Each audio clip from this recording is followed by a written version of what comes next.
Yeah! Hello! This is a very important week, as I've pretty much finished all of my university stuff, and this is probably going to be one of the last full weeks I ever spend in Bournemouth. Now, Bournemouth is where I've been living for 3 years while I do my university course, and as finishing it means I'm probably going to be moving out, it means that I probably won't see many of these places again. So what I've done for you is I've compiled a kind of thoughts from places thing about Bournemouth and just saying goodbye and my memories I've got for here. Firstly, here's just some miscellaneous memories. This is the first house I ever lived at in Bournemouth.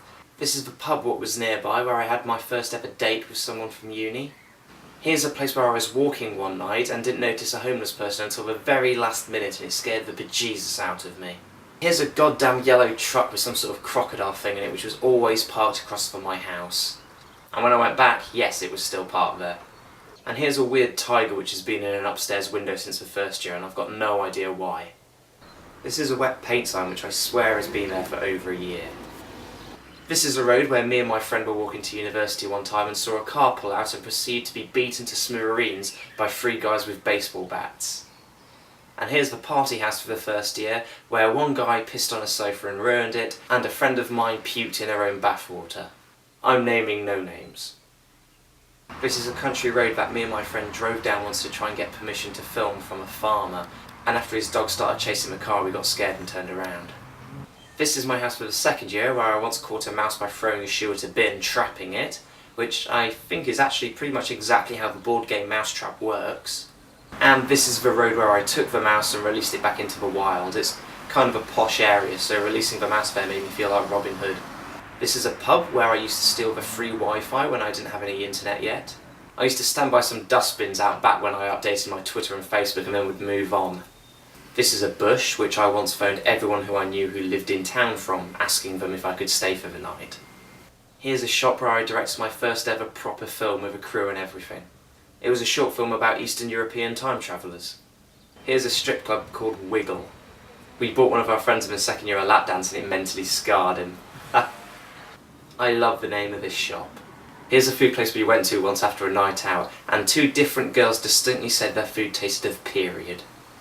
This is a road where every time I walk past it I get a little pang of fear, because I'm worried I'm going to bump into one of my ex-girlfriends and it'll be really awkward. Then I remember she hasn't lived there for like a year and I feel like a massive tit. Now, do I regret anything about my time in Bournemouth? I regret that I never get to ride this thing which I see every time I go into university. It looks really awesome and it's for sliding downstairs in. Apparently it's reserved for emergencies, but I think it kind of looks like that bit from Home Alone. I regret never getting to live in the halls of residence and missing out on a large chunk of what would be the student experience. I regret never going to From Dusk Till Dawn and feel really intimidated and awkward when everyone around me is taking drugs. I regret never getting to ride the hot air balloon in Bournemouth before it went. I regret never patching things up with her.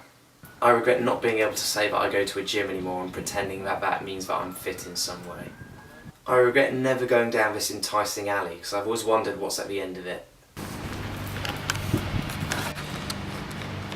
And it was just a car park. And obviously I'm going to miss loads of my friends, which I made here at uni, and I hope that I see a lot of them in the future. And to end it this week, there's one last This Week in Leaflets. It is, of course, the thrilling Sand World. Well, I'll see you next week, even if I don't see Bournemouth.